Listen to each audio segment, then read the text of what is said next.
There was a time in this country when Black people could be punished for learning to read, and now some of the most challenged books in schools are written by Black authors. So, what is it about Black stories that has always carried that kind of weight?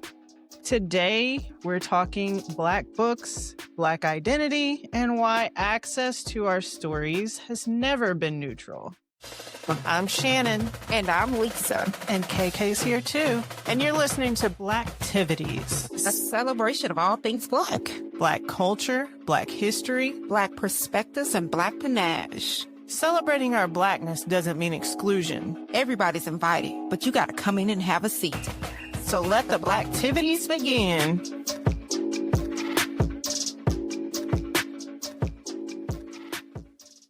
Welcome to Blacktivities, where we connect Black history to the present with perspective, personality, and a little bit of panache. And if you don't know what that means, we use it to describe that extra seasoning that we as Black people put on everything. So I'm Shannon. I'm here with KK, and Lisa is MIA today. But we do have a special guest, Keisha Green, and I'll give her a proper introduction later. But today we're talking Black books and literature, how they shape who we are, and why access to them has always mattered. Ladies, what was the first book by a Black author that made you feel seen? I don't know if I would say it made me feel seen. It just made me be like, wow, we got some stories. Coldest Winter Ever. Coldest Winter Ever, Fly Girl. I don't remember what was my first Eric Jerome Dickey book, but those books, I was like, wow, we got some stories. Did you find those on your own, or? I think when I got to college, I found them on my own, but reading in the younger formative years, it was more of the Judy Blooms, and the one like Black one I remember is the American Girl story, Addie. I even had the doll like that. So that was like my pinky toe in, but even that was not our story. Like, that's part of it. It wasn't really a book per se. It was like Nikki Giovanni's poems and Maya Angelou and Langston Hughes. It was more so like poetry, and I was kind of fascinated by the Harlem Renaissance. I would say, I was just going to say Maya Angelou, I Know Why the Caged Bird Sings was the one for me, because, there was some similarities in our story, and I just fell in love with this elegant woman, and just everything she said and did, I was just captivated by her essence. Yeah, if you're listening right now, pause right here and drop in the comments the first Black book that made you feel seen. We want to know what shaped y'all. Now, as we talked about in the first episode, there was a time where reading was illegal for us. So before we get into the discussion, let's take a look at the facts. It's time for Big Facts. Big facts.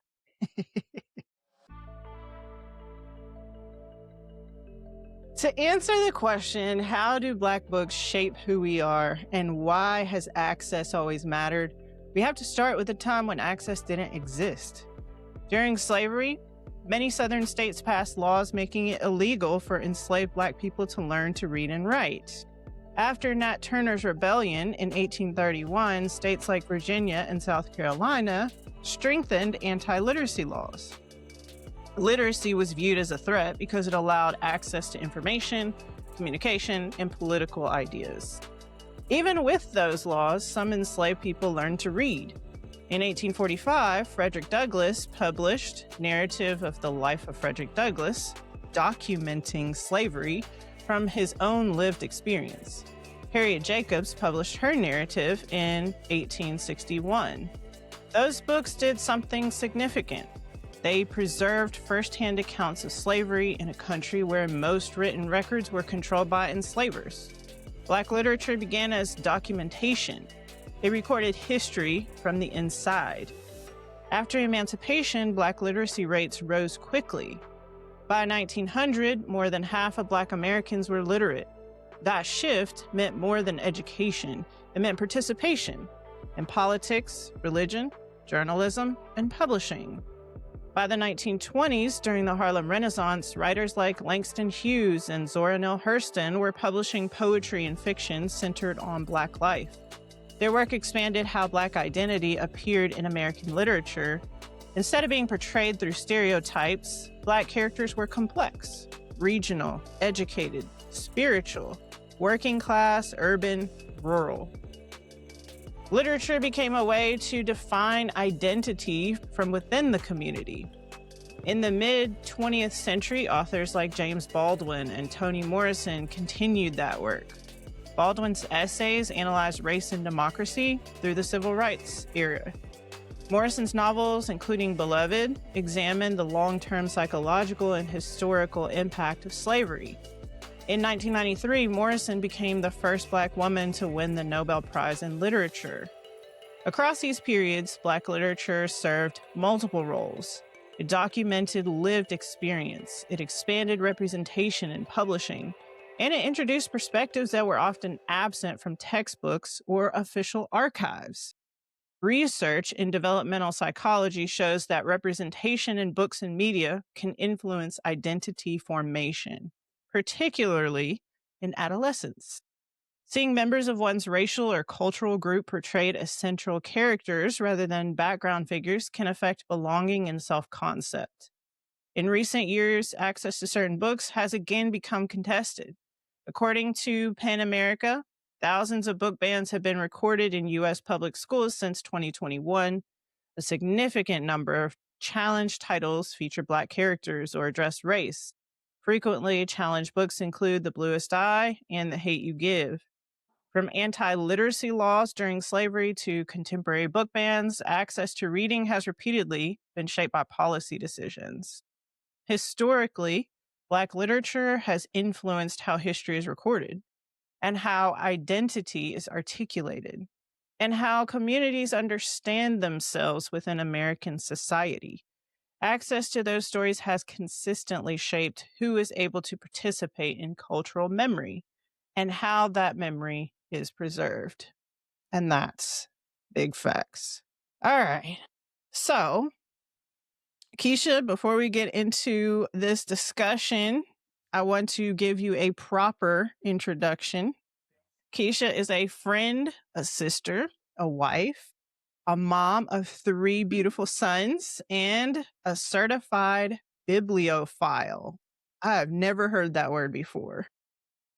She is a 20-plus year aviation professional and a new plant mom. And she says books and plants are her happy space. So welcome, Keisha. Thank you.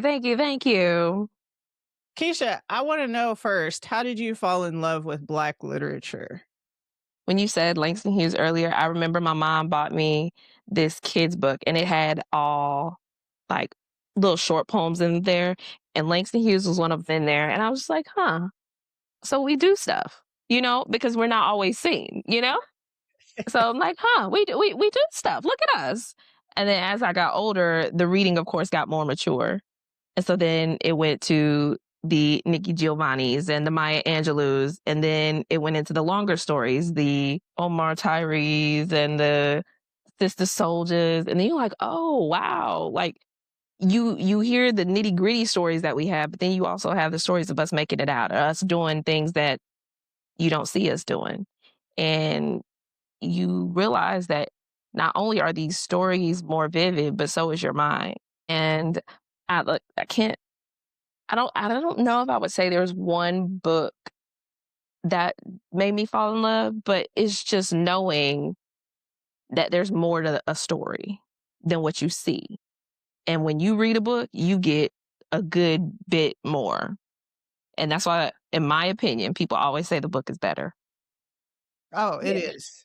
Always. Always. And I love how you said we do stuff. Like, yeah, we do stuff. That's a brilliant and wonderful feeling. It's like the whole when everything just lights up and it opens up and there's this big horizon. It does. It's like our whatever communities we're in or whatever spaces we're around. It just does open up a whole new world. So I love that, Keisha. And I was trying to think because I know my memory is bad, so I could be wrong in saying this, but I don't remember reading a single book growing up that had like a black main character besides that one that you mentioned, Keisha, the American Girl doll story. But did y'all read any books in school, like growing up, K through 12, with a If it black? had a black person, they were a slave. Mm, yeah, yeah. I just read some of everything. I think, and I was indiscriminate about what I read. It wasn't regarding whether or not it was black. I just know the Queen, Maya Angelou stood out for me. But I don't know if I was specifically seeking out or, you know, got into black authors as a result of that. There was a time when Terry McMillan had everything locked up, Yeah. in terms of books, and then they became movies, and that was wonderful too. Um, but as far as I don't recall, because a lot of times I would be reading poetry, and there were certain poets that I liked who were not black, but I just thought their work was incredible. Um, yeah. Ntozake Shange, I know I'm saying that wrong, but her work, I think, is another one that got to me in high school. And, theater, because I did that in high school as well. And so that her work stands out also. Yeah. I was thinking about like me not reading any books growing up that had a black main character, but I noticed because we have book fairs and things at school, I see a lot more different genres of books written by black authors. Like, because I know a lot of kids at our school, and even my son is into like fantasy type of books. And I notice even that they have books like Tristan Strong, that's like young adult lit or whatever, with black characters who are doing things that you would traditionally see white main characters do. So I love that. I love that for my kids and this generation that's coming up. Because I think it's important to see yourself as the main character. We do stuff. Yeah. We do. We do stuff. And like, kind of to come in with what KK was saying, it's like, it's not that I think when I was younger, reading, you just kind of read what was accessible to you. And it wasn't necessarily black lit or even black authors. And so when you did come across something that had a black character, you kind of read it with a little more vigor. Because I remember like some of my first reads were definitely not black authors. I remember getting my mother's Daniel Steele off of her. Like, I ain't had no business reading Daniel Steele, but I remember reading it. And I remember Lifetime doing the movie, and I was like, ooh, I read that book. And, thinking it was cool that I read a book that was now a movie, and seeing that happen now more is also something that's like, dang, look at us. We doing stuff. That's going to be the motto for this episode. We do. Yeah. We doing stuff. And I like that, as popular as like Empire and Power are, like we do other stuff. Oh God. Yeah. We live regular lives. We do. Yeah. We do. Is there something that you feel like black literature gives us that other literature doesn't, because we've all read other things. What is it about Black literature that is super important and that we can't get from other works of literature? The experience. There is no amount of research, no amount of immerse in the culture that one can do to really know what the experience is. And there, no eyes can see what we see, feel what we feel. Because I know even for me on a daily basis, sometimes I can't articulate what I'm experiencing as a Black woman in America right now. So I know that even if someone came up to me and asked me to explain it and help them write, there's nothing like it. And even how my experience differs from another Black woman, it's still different, and I still can't articulate her experience. So there's no way, if I can't, as a woman, Black woman, articulated it on a daily basis, there's no way your research can. Right. And yeah, it's nothing like it. Yeah. And I find it interesting because I don't believe people can recreate an experience that they have not lived. I am a fan of historical fiction. So I like to read autobiographies. Like, one of my favorites is Will Smith. Like, I think his was incredible. And I should probably clarify that I've been on an audiobook kick. I have not been like picking up physical books. This has been me listening. Listening is still reading. That is a big debate. Listening is still reading. And in my opinion, it is. I'm on that side as well. But the experience of that man's book was incredible. And I actually read it before the slap. And so if you read the book, you understand why the slap happened, just based on his character. Trevor Noah. There's some others that I thought were incredible. Viola Davis, amazing. Like, those are our folks in present time telling their experience. Mariah Carey's was great too. So I like autobiographies, but I also like historical fiction. What I've discovered, however, is I have gotten through maybe half or 3/4 of a book and been like, you know what? I don't think this author is Black. But when I did my research and I looked up Black fiction, historical, I think these apps, and maybe because they're free, they don't care, but I think they need to do a better job of really solidifying who the author is, not just based on subject, because I want a Black author giving me historical fiction, because that creates a different lens versus a white author writing from a Black person's perspective, or even a white person's perspective. I don't want your perspective. Like, I really don't want the perspective of you or your ancestors. I want our perspective on this historical time. So for me, I wish there was a way to have better filters for that, because that's probably my favorite genre right now. So we kind of are hitting on my next question is, like, what parts of Black life do you think only Black authors can capture accurately? The experience, the culture, the community, the vibe, all the things. I don't think like I said, there is no amount of research, no amount of immersion that can get you that.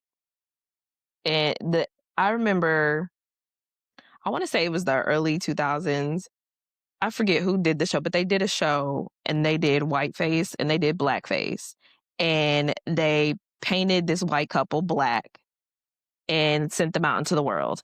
And the Black people, or the fake Black people, the painted Black people, were like, we don't see racism at all. We were treated just fine. Nobody was mean to us. And I think, sometimes Black people tend to be overly sensitive and just went in on how our experience isn't really our experience just because you got painted brown for a few days. Like there is no amount of you can't fake this.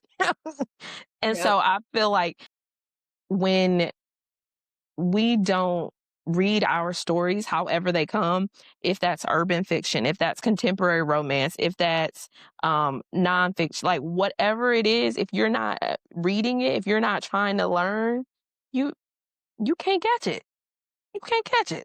There's nothing like it. We It's get like, interesting. I'm sorry. Go KK. ahead, Shannon.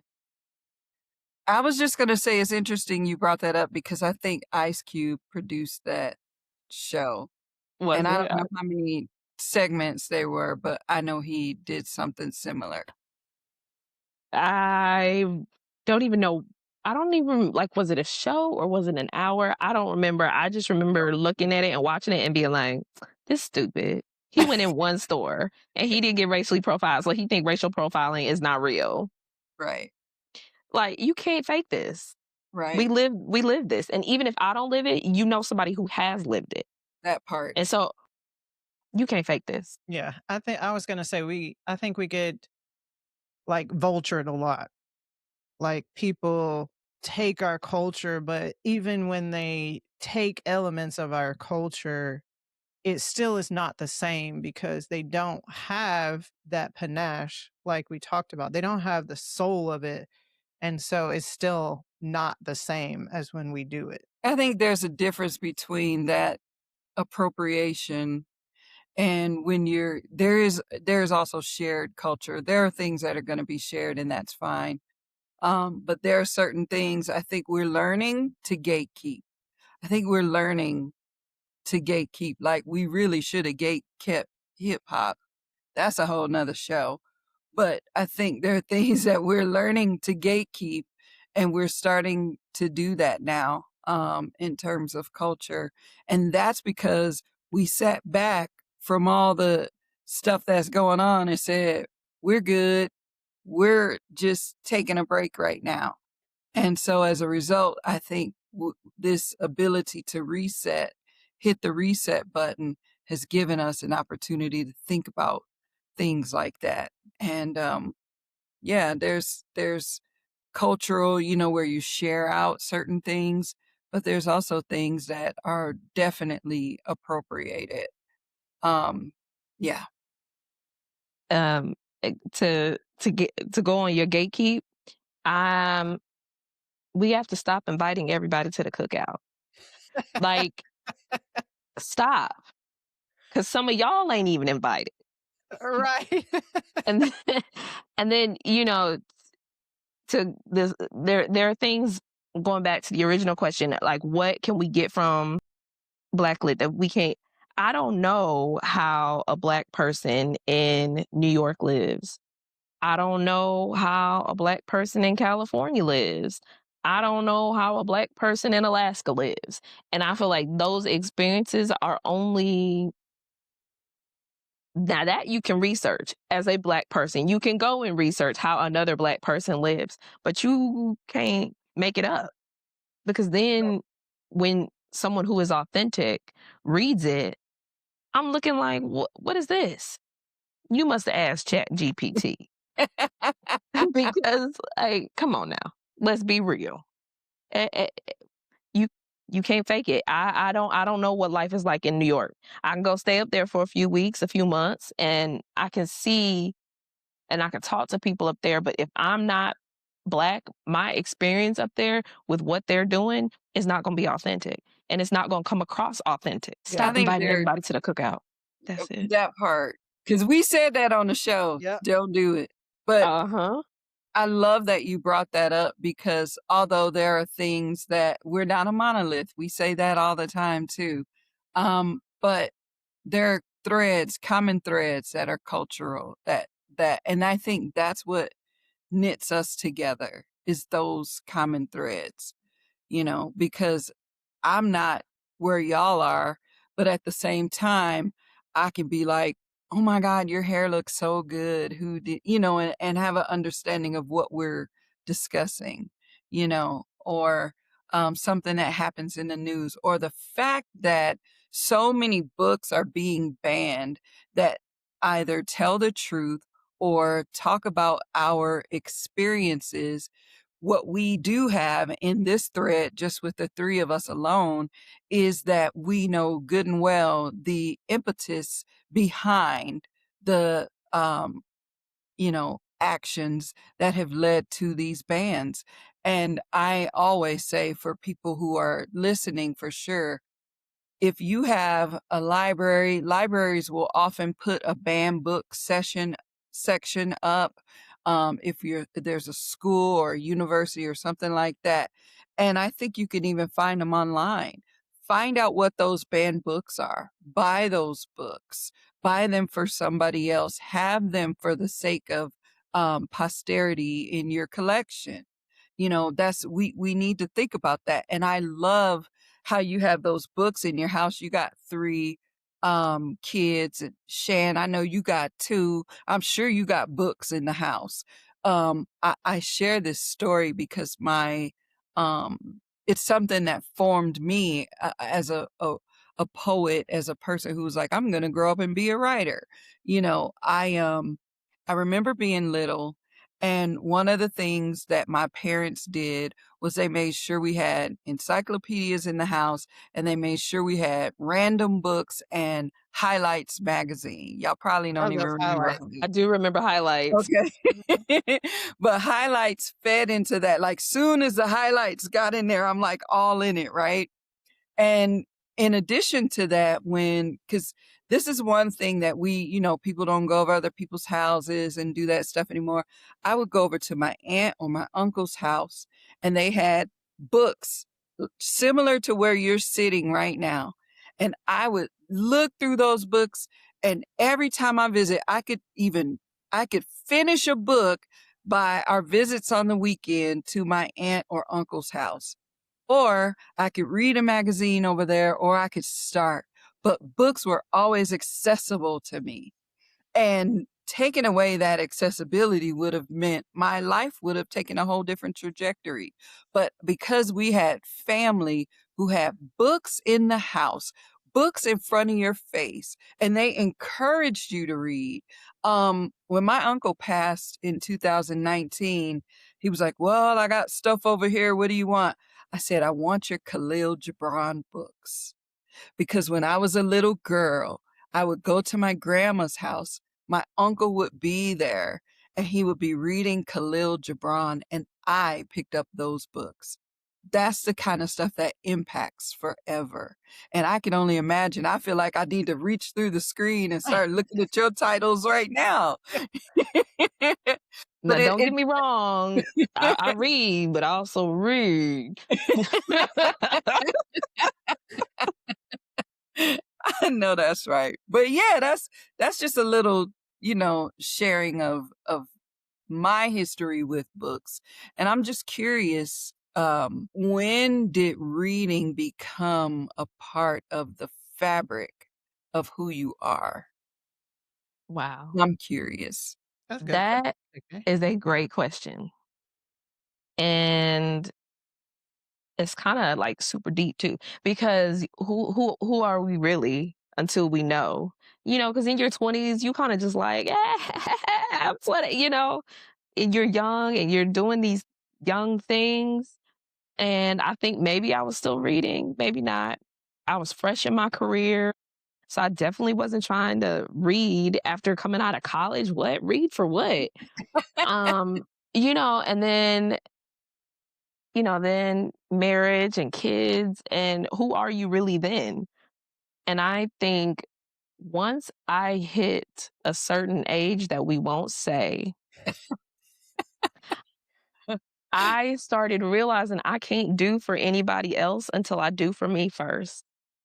And that has been a driving motto for the last year or so. And saying that helped me because I was getting so tired. I was getting so over it. I was getting so anxious because I'm trying to do for everybody and not do for me.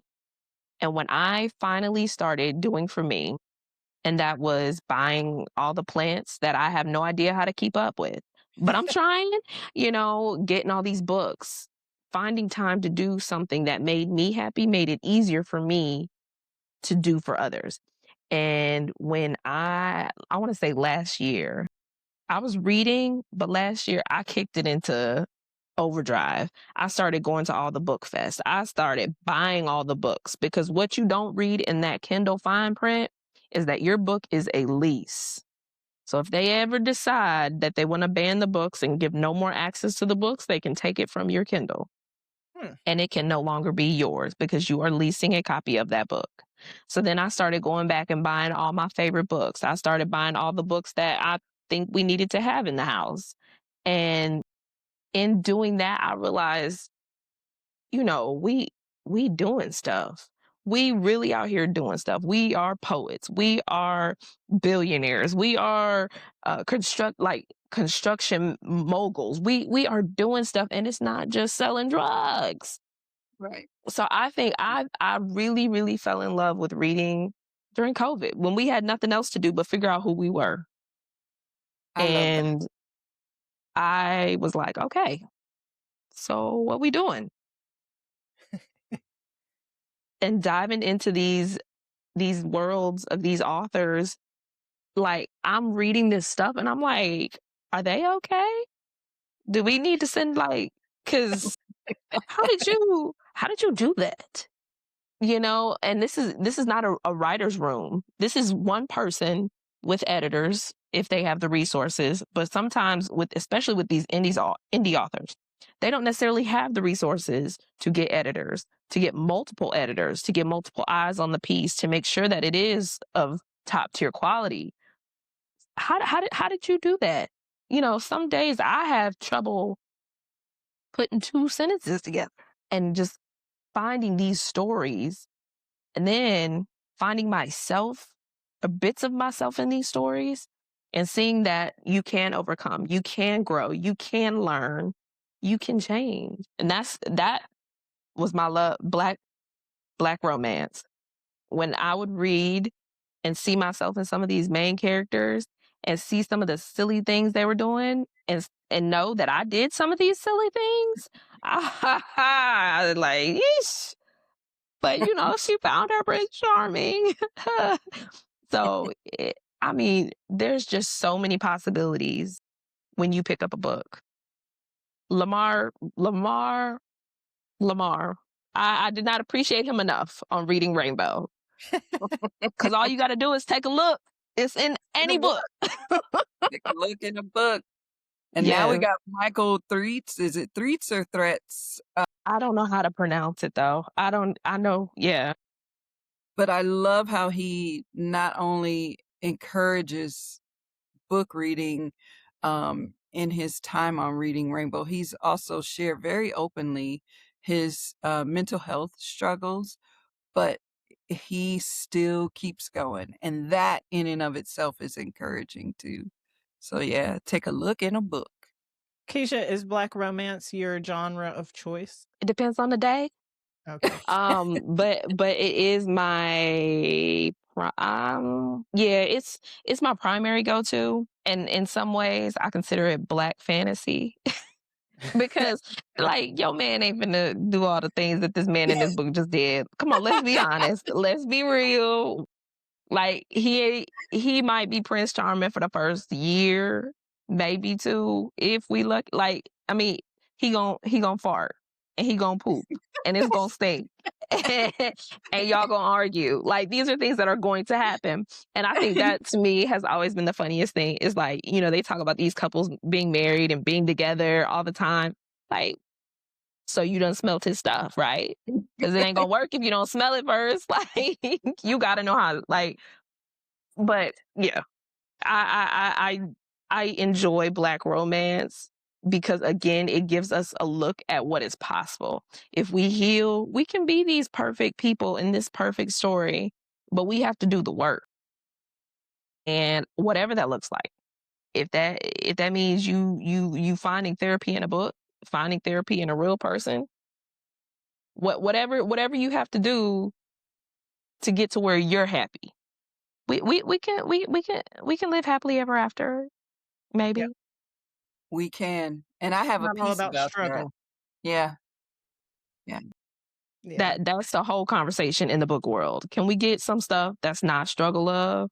Can we get some stuff that's not raising a man? Can we get some because it's possible. And that's not everyone's story, but that is some people's story. Yeah. I And agree. I think that a thing about Black literature is that yes, we have common shared experiences as Black people, but we're also nuanced. And so looking at the different stories, I feel like also kind of shows us how nuanced we are and not being a monolith, like the differences in perspective. Like every Christmas, I buy my kids a book.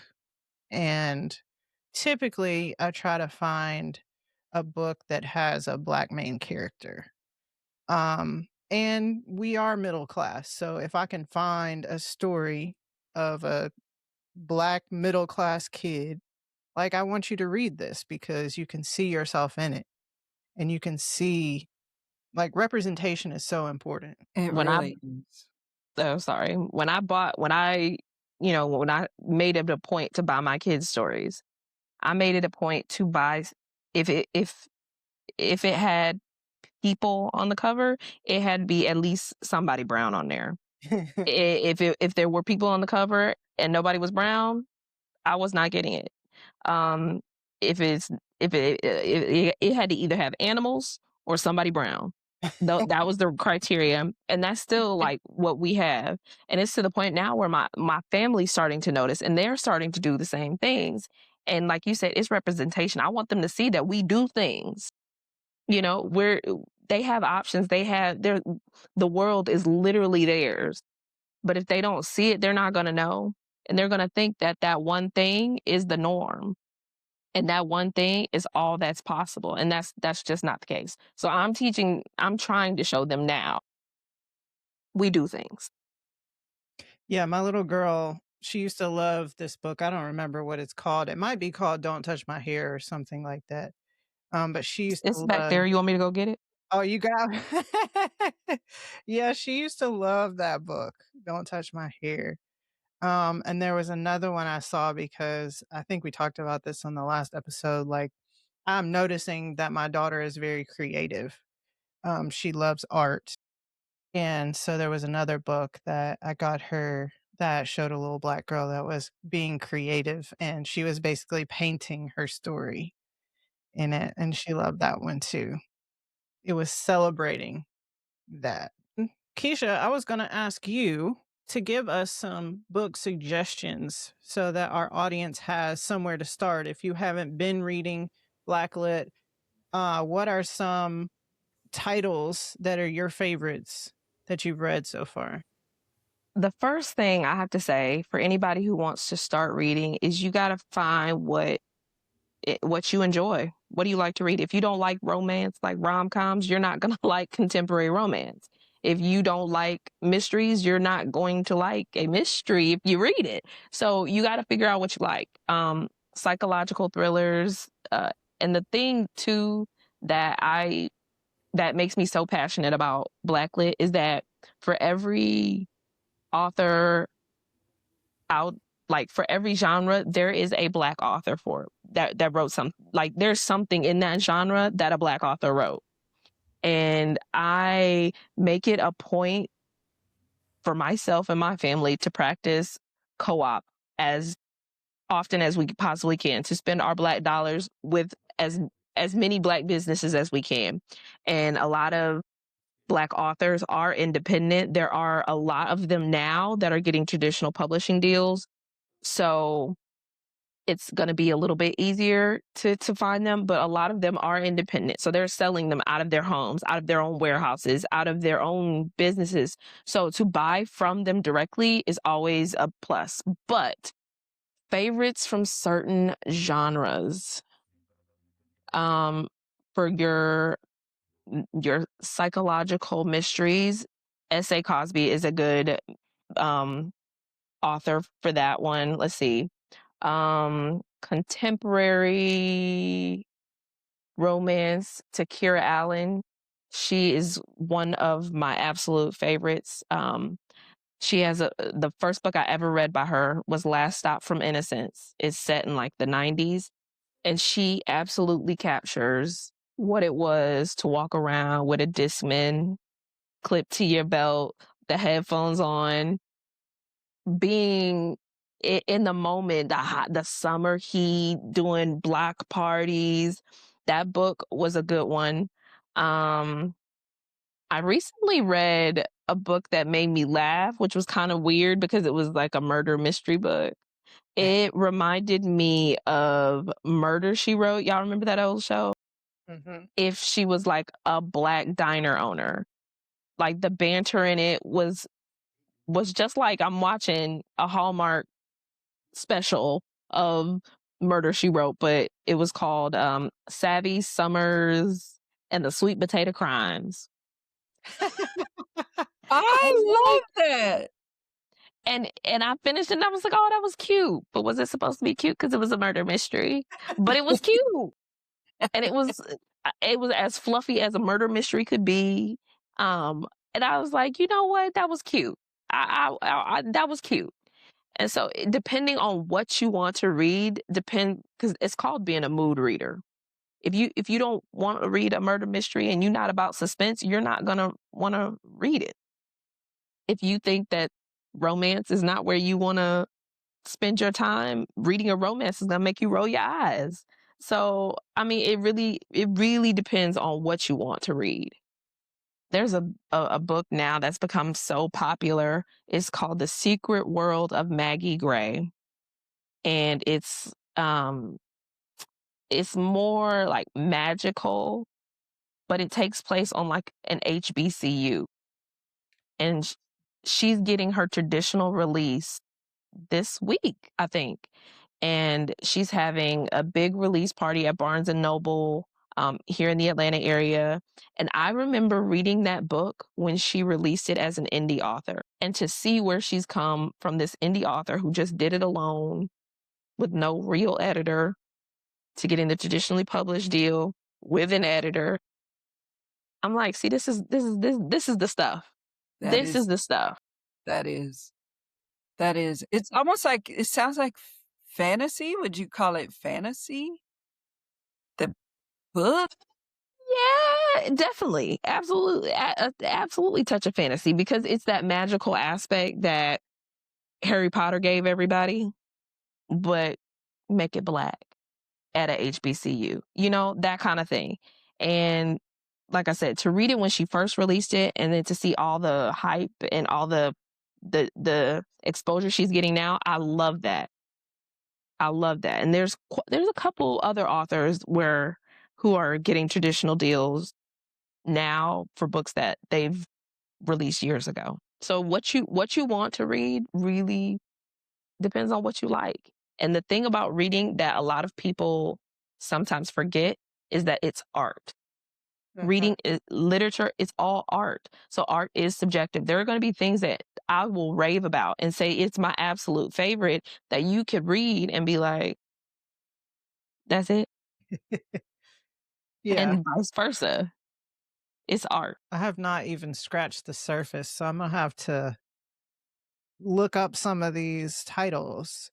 We're going to leave you a list of some of Keisha's suggestions in the show notes, so look for that. Well, if this conversation is resonating with you, make sure that you like this video and share it with somebody who needs a new book recommendation. Since Lisa's not here today, we don't have a piece, so we're going to skip right on to the call to action for the culture. So at the end of our show, Keisha, we always do a call to action for the culture, where we call our community to act in some way. I'm going to let you go last, Keisha, so you can think about what you want to say. Did I say Lisa or Keisha? I don't know what I said. Keisha, not Lisa. Lisa's not here.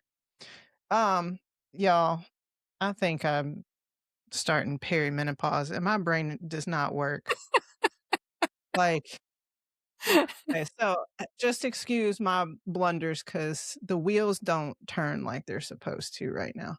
But anyway, KK, what is your call to action for the culture? My call to action is to get books in your home. Go to libraries, support them.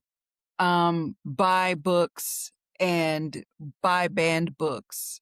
There are books that you want to, that we haven't even covered, that I think we need to have in our homes. Without Sanctuary is one of them. I tend to read different books from a Black perspective.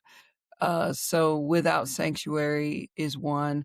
I also think that since we're having a conversation about children being, or people being eaten and essay and all this stuff, we need to get The Delectable Negro because they used to eat us. So what a chipper note. Um, I just think there are certain books that need to be in our homes, and we need to have them, and we need to pass them on, and we need to keep them within our families because that's part of our legacy.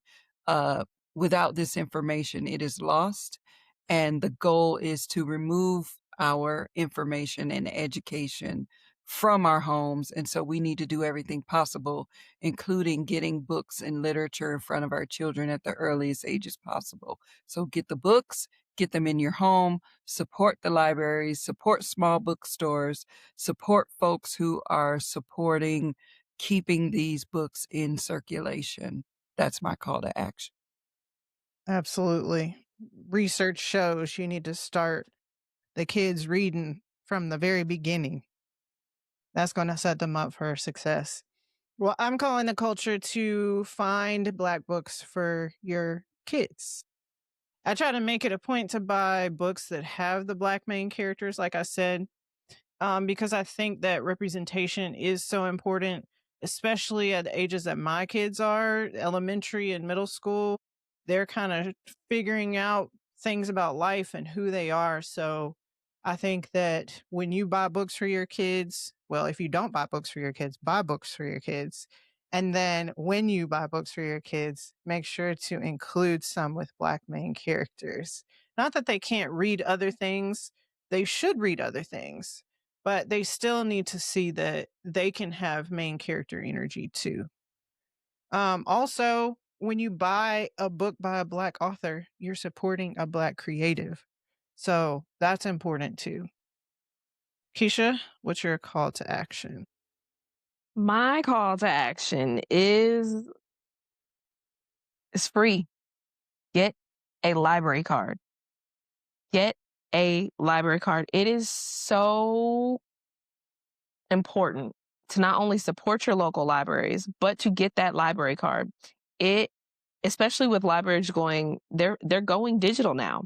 Every book that you could ever, not ever, but a majority of the books that are out there now are digital. So you can download an app and check out a book from the comfort of your home. Once you get that library card, you have access to movies, you have access to old TV, not old, but TV shows, just like a streaming platform like Netflix. There are platforms like that your library card will open you up to. All you have to do is get the card. Get your kids a card. In getting your card, you're also doing something for the community by registering to vote. So these are just get the card. It's I mean, we have to support our local libraries. Just the other day, my county sent out a notice that they were closing on Saturdays because of funding. Like, we've got to understand that the when they pull the books, they're trying to pull your knowledge, because without the books you can't learn. And then they're force feeding you what they want you to know. So it's up to us to read and support our local communities and libraries. Get a library card. Yes. 100%. And we need to be registering to vote because it is extra important, especially right now. But my kids, I know that's primarily how they read, Keisha, is on their iPads. They're using the Libby app and Mm-hmm. downloading books because at our library, they have a lot of older books, and sometimes they'll have one book, but they want to read a series of something. So they'll find it on that app instead of the actual physical book. So that's been helpful for us. I'm also calling the culture to click that plus in Apple Podcast or that subscribe button in YouTube. If you enjoyed this episode, that will help you keep up with all the latest episodes that we drop this season of Blacktivities. We love to hear what you love about the show, so let us know in the comments. And until we meet again, well, actually, before we meet again, I always forget because we don't have guests that often, to thank Keisha for being our guest. You've been a great guest, Keisha. Thank you. I tried. I was nervous. Let everybody know how we can follow you. Follow me on Instagram, planted, booked, rooted. I will be at Black Romance Book Fest. I will be at Wine with Writers. I will be at Indie Love. Black book festivals are popping, so they're everywhere. And those are just the 3 I'm going to be at, but find you one. They're out there. She is really about that Black lit life. I love it. It's the knowledge and it's the skate. Their reality is perfect. Yeah. And it wraps up in 300 pages. All right. Until we meet again. Been great. Yeah. Until we meet again, kings and queens keep doing big things. Is that it, Shan? You was about to say that? That's it. That's it. All right, y'all.